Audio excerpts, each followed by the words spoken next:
और अब बात घोसी उपचुनाव के बीच चाचा शिवपाल की राजभर को ललकार की। और इस चुनाव में मायावती की खामोशी पर शिवपाल सिंह यादव ने चुप्पी तोड़ी और मायावती को लेकर जो कहा वह मायावती की टेंशन बढ़ा सकता है। और दलित वोटर को लेकर शिवपाल सिंह यादव ने जो कहा वो बीजेपी और बीएसपी की नींद गायब कर सकता है। देखिए शिवपाल सिंह यादव ने मायावती को लेकर क्या कहा, जिससे माया की बढ़ सकती है चिंता। और दलित वोटर्स ने शिवपाल से जो वादा किया वो बीजेपी को और बीएसपी को कर सकता है हैरान। और राजभर और दारा सिंह को शिवपाल की क्या है ललकार, देखिए इस पूरी रिपोर्ट। घोसी उपचुनाव के बीच चाचा शिवपाल सिंह यादव ने बीच मैदान में जाकर दारा सिंह और ओपी राजभर को ललकारा है और खुले शब्दों में कहा कि राजभर की तो बोलती बंद हो जाएगी और दारा सिंह की जमानत जब्त हो जाएगी।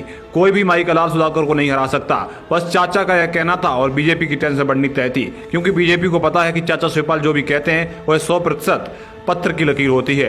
क्योंकि जब शिवपाल सिंह यादव ने मैनपुरी उपचुनाव को लेकर ऐसी प्रतिक्रिया दी थी तब भाजपा प्रत्याशी चाचा को चुनौती दे रहे थे और भाजपा प्रत्याशी ने मैनपुरी में दिन रात एक कर दी थी। लेकिन चाचा शिवपाल सिंह यादव की कही बात 100% पत्थर की लकीर थी और जब नतीजे आए तो रघुराज सिंह साक्य दूर दूर तक दिखाई नहीं दिए।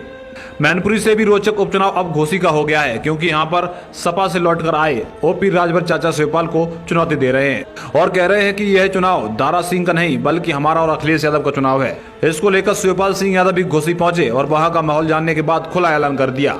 वहीं मायावती को लेकर शिवपाल सिंह यादव ने कहा कि मायावती बीजेपी के कहने पर चुनाव नहीं लड़ रही हैं। जहां तक बात है दलित वोटर की तो वो सब सुधाकर सिंह के साथ खड़े हैं। शिवपाल सिंह के बयान के बाद निश्चित ही मायावती की चिंता बढ़ गई होगी और बीजेपी के कान खड़े हो गए होंगे कि क्या किया जाए। लेकिन कुछ भी हो, इस चुनाव में ओपी राजभर बीजेपी से ज्यादा खुद की दम लगा रहे हैं।